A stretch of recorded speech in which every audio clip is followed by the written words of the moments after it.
What's a story, amigos? This is Kino with some cool stories for today's story time.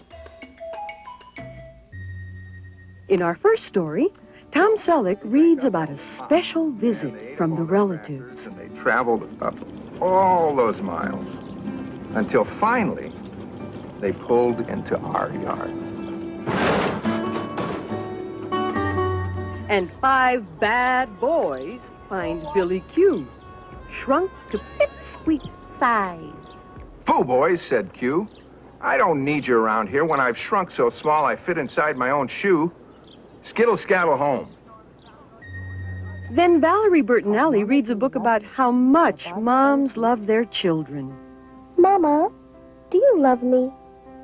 Yes, I do, dear one. Major funding for Storytime is made possible by a grant from Helen and Peter Bain, so that families everywhere can share the joy of reading with their children. Additional funding is provided by the Corporation for Public Broadcasting, by the annual financial support from viewers like you,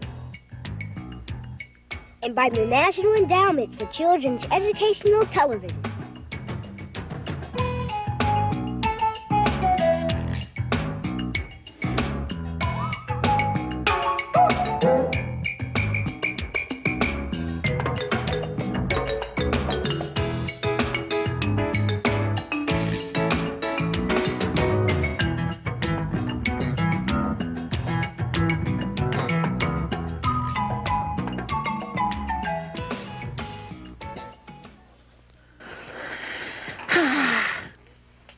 Kino, did your relatives arrive safe and sound?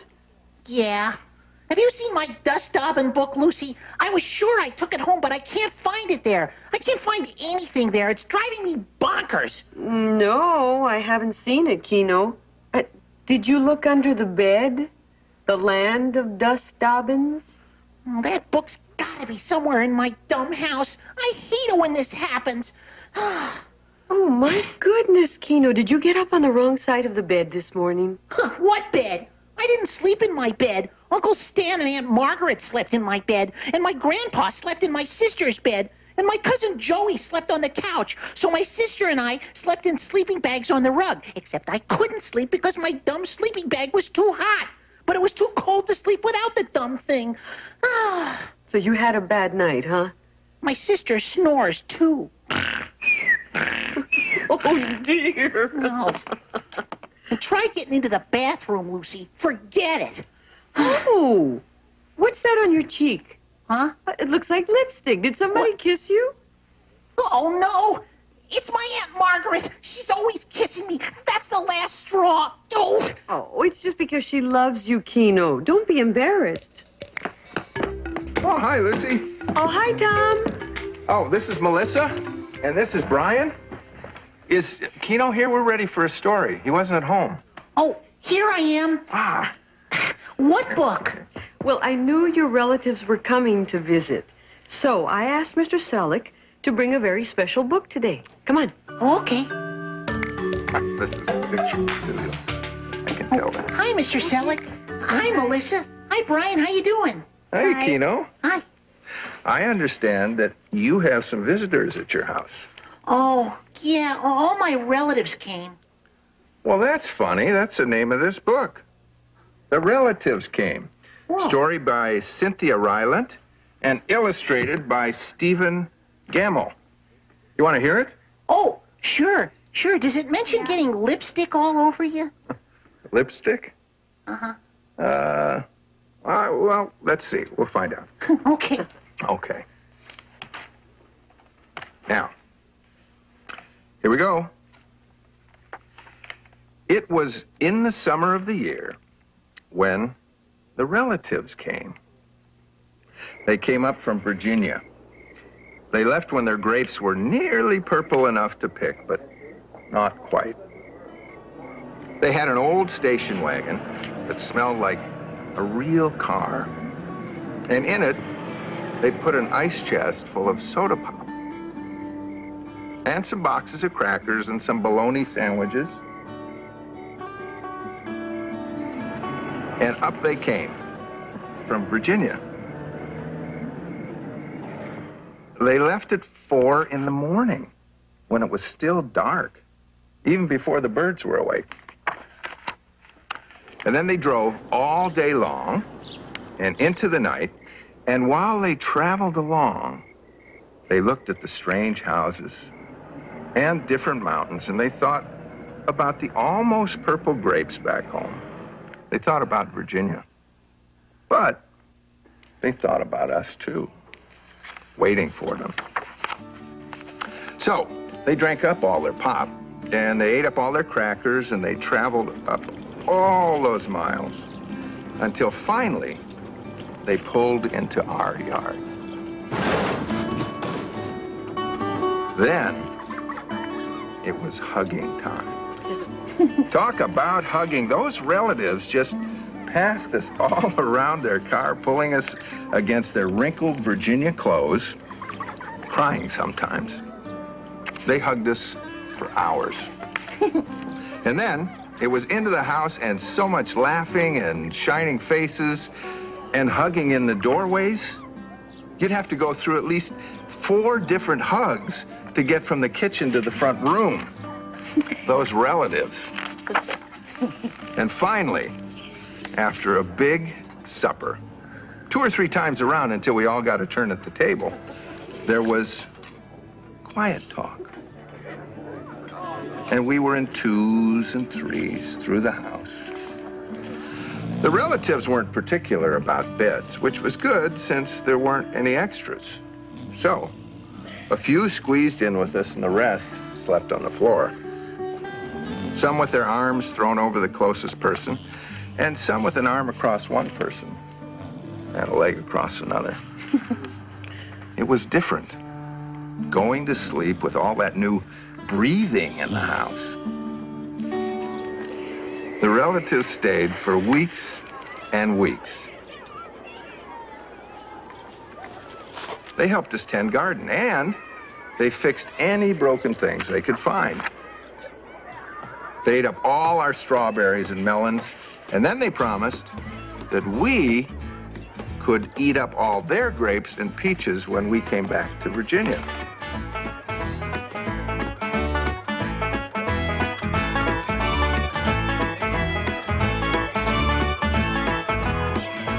But none of us thought about Virginia much. We were so busy hugging and eating and breathing together. Finally, after a long time, the relatives loaded up their ice chests and headed back to Virginia at 4 in the morning.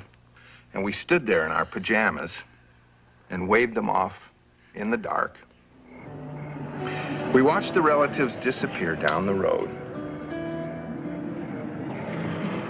And then we crawled back into our beds that felt too big and too quiet.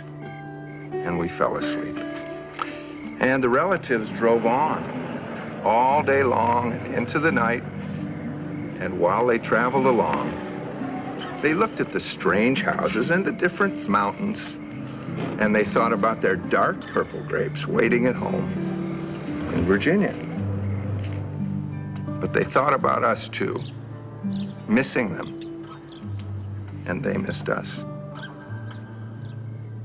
And when they were finally home in Virginia, they crawled into their silent, soft beds and dreamed about the next summer. What do you think, Kino? Oh, that was a really good story, Mr. Selleck. I liked it a lot. Thank you. I liked it too. Did you like this one? A lot? Or a little? A lot. How about the pictures? Me too. You know, when I read sometimes to my daughter, she has favorite pictures. Do you guys have a favorite? Mm-hmm. Which one? I bet you like these. Do you like the mountain ones? How about you? I feel like this picture. You do? You like looking through the windows? Yeah. Yeah. How about you, Brian? Not sure? Haven't found your favorite yet? I'm that way, too. Sometimes it takes me forever to decide. Well, Kino, did any of that book sound familiar? Yep. All of it. Especially the part about everybody sleeping on the floor. And all the hugging. Except with my Aunt Margaret, it's kissing. You know, Kino, Yeah? I was over at your mom's saying hello to her and your relatives. You were? Yeah, I was. And your mom said you were looking for this book. Guess where it was? Oh. Yeah, I'll guess. On the roof. No, Oh. in the refrigerator. Oh. Now, how do you suppose it got there? You don't know my cousin Joey. Well, Joey's very little. Maybe he got confused about where you keep your books. You know, sometimes when I'm not thinking, I put things in silly places. You know, once I put my socks in the refrigerator. Do you ever do silly things like that? You never did a silly thing like that? Oh, I bet you did. Never? How about you, Brian? No. You didn't do a silly thing like that? Ever? Everything you No. do is perfect? Wow. I make mistakes all the time. Well, come to think of it, one time I was eating an ice cream bar, and I started to put it in my pocket, but I caught myself just in time. Well, one thing's for sure. This is one really cool book. Yeah, let's read it, okay? Sure. It's called Five Bad Boys, Billy Q, and the Dust Daubin. Story by Susan Patrone and pictures by Mike Sheenan. The one thing Billy Q had in common with the Dust Daubin, who lived under his bed, was this. They both hated brooms. So Billy Q never swept. And all in all, the two of them got along fine. The Dust Daubin minded his P's and Q's, keeping track of everything that went on close to the floor, being shy and tolerant. He kept to himself among his dust balls with an old slipper for his bed and a sock for his blanket. He never had any call to play his size-changing tricks on Billy Q. But then one day, Billy Q stepped on him, and that got the Dust Daubin riled. So he just naturally had to set things straight. It was because he woke up hungry. Billy Q did, and got out of bed in a big hurry to make breakfast. His long, bony foot came down smack on the 5 tiny toes of the Dust Daubin, who cried, "Yow! Watch out for folks smaller than yourself. Such small folk ought not to be under my feet in the morning," said Billy Q, who was sometimes tetchy and peevish before his breakfast. "Small folk should be more particular where they stand, and that's freely given advice." Well, this made the Dust Daubin so vexed that his hair went flat. "You're going to find out what it's like to be small," he said.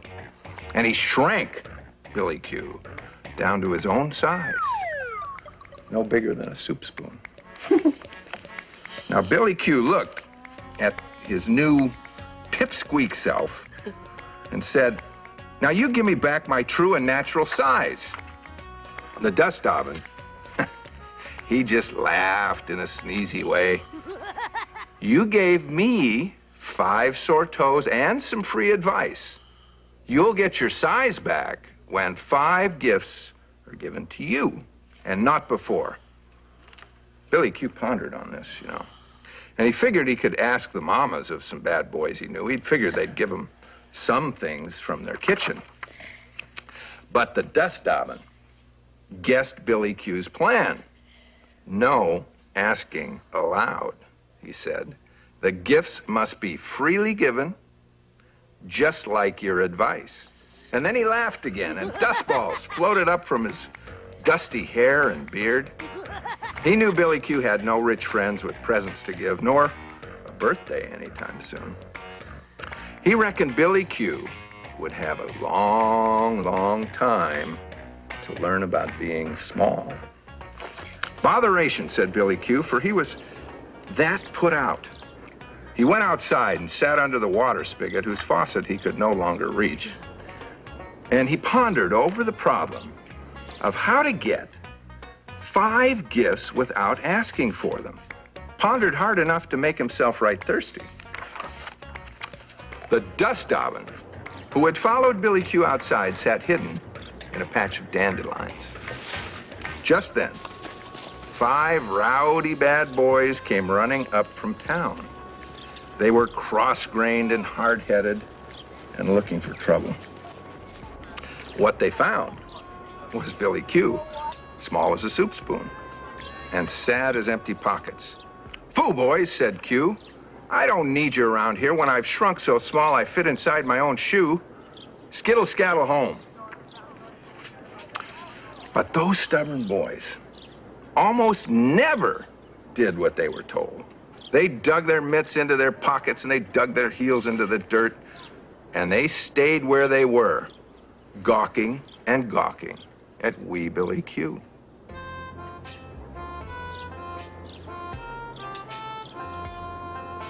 This here new, skimpy, scrimpy size is my worry, and you boys can't help me, so scram. But those headstrong boys did not listen to what they were told. Seeing Billy Q so scanty and so pitiful made them even more ornery, and they would not leave. The first stubborn boy, who was so contrary he wore his shoes on the wrong feet, dug a bottle cap out of his pocket. "Here's a cap, little Billy," he said, "to keep the sun off your head." Billy Q put it on. It fit, but it wobbled. The second stubborn boy, who was so willful, he ate cold-cooked squash, pulled a rubber band out of his pocket. "Here's a cap strap, little Billy," he said, "to hold your cap in place." Well, Billy Q put it over his cap and under his chin, twice around, and it fit without a wobble. The third stubborn boy, who was so wayward he wore his cap backwards, found a gum wrapper in his pocket. He made it square, and then he folded it carefully 5 times.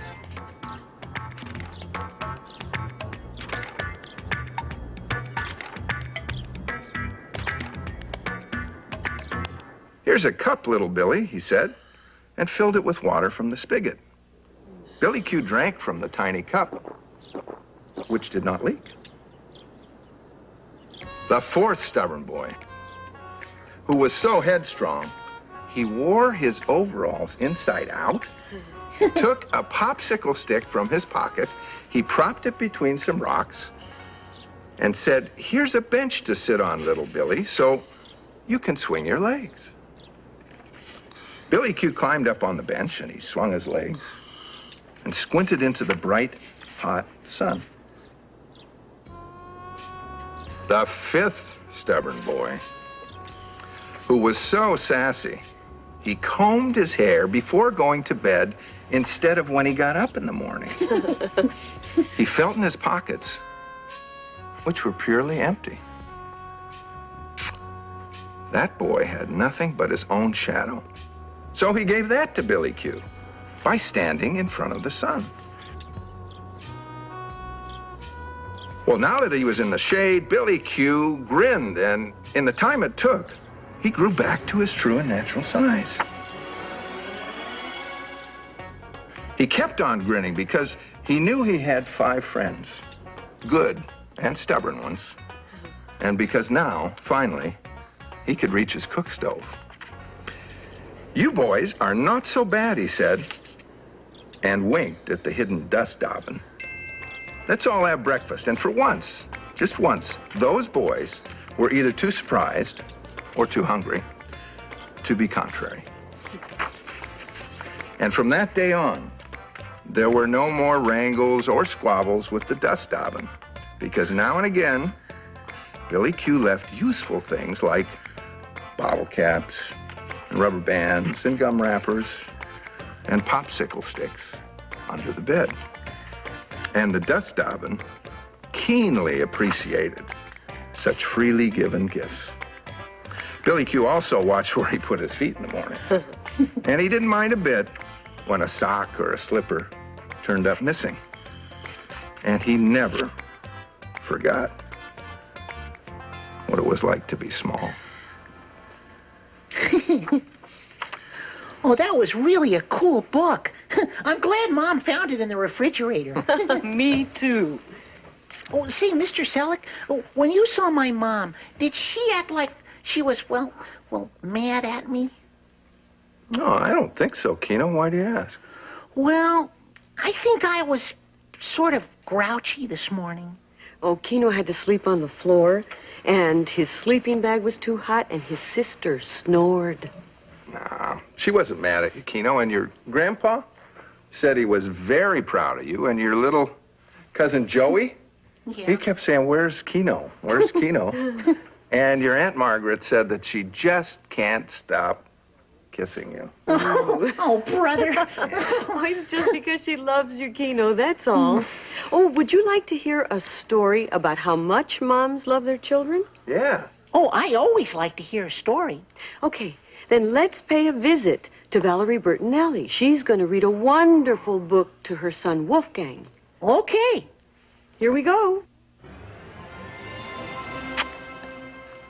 You want to read this book? Yeah. Yeah. Okay. It's called Mama, Do You Love Me by Barbara M. Juice, and it's illustrated by Barbara Lavallee. Mama, do you love me? Yes, I do, dear one. How much? I love you more than the raven loves his treasure, more than the dog loves his tail, and more than the whale loves his spout. How long? I'll love you until the umiak flies into the darkness, until the stars turn to fish in the sky, and the puffin howls at the moon. Mama, what if I carried our eggs, our ptarmigan eggs, and I tried to be careful, and I tried to walk slowly, but I fell, and the eggs broke?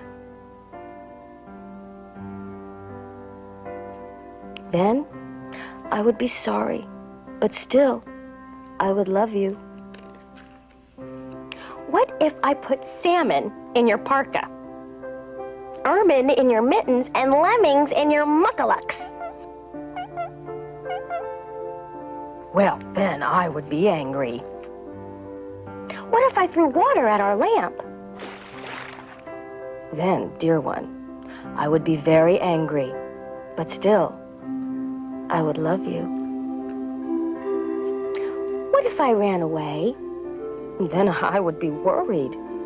What if I stayed away and sang with the wolves and slept in a cave?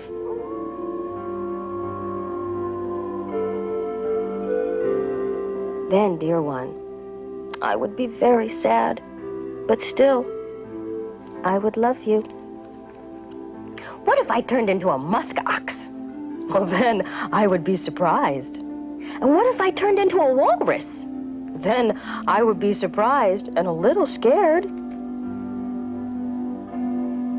What if I turned into a polar bear and I was the meanest bear you ever saw, and I had sharp, shiny teeth, and I chased you into your tent and you cried? Then I would be very surprised and very scared. But still, inside the bear, you would be you, and I would love you.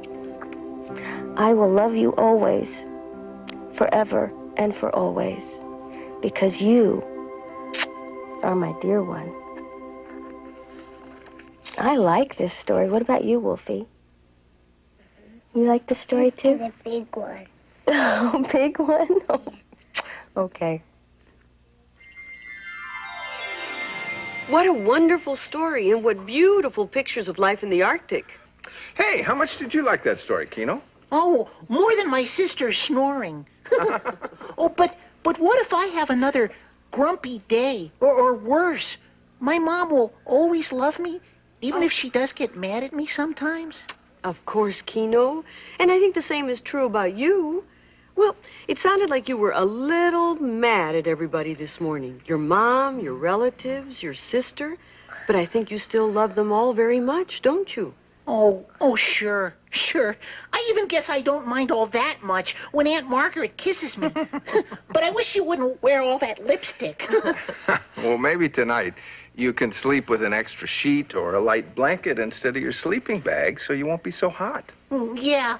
Oh, and maybe I could sleep on the opposite side of the rug, so if my sister snores, it won't bother me so much. That's a great idea. And if you can't find something, remember, look in the refrigerator. Yeah, that's a cool idea. Oh, let's not forget our story picks. All right, here's mine. It's called Something from Nothing, and it's a wonderful Jewish folk tale about a boy, his grandfather, and a shrinking blanket.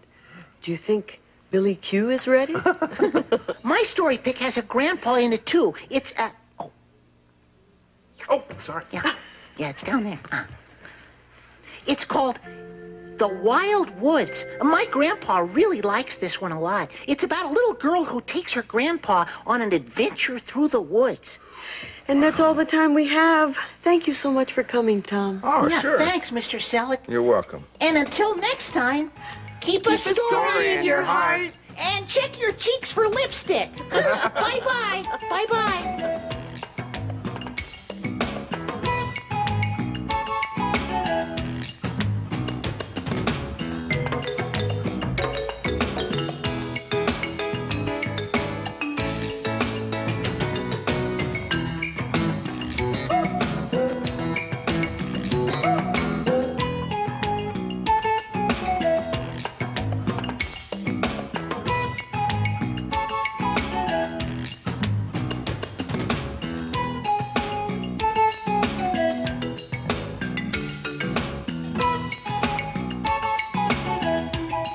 Today's Storytime books are The Relatives Came, story by Cynthia Rylant, illustrated by Stephen Gammell. Five Bad Boys, Billy Q and the Dust Dobbin, story by Susan Patrone, pictures by Mike Sheenan. Mama Do You Love Me by Barbara M. Juice, illustrated by Barbara Lavallee. Something from Nothing by Phoebe Gilman, and The Wild Woods by Simon James. You can find these and other books at your local library.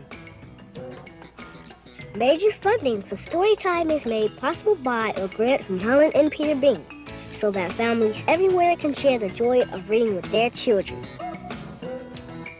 Additional funding is provided by the Corporation for Public Broadcasting, by the annual financial support from viewers like you, and by the National Endowment for Children's Educational Television. Storytime is a production of KCET Los Angeles.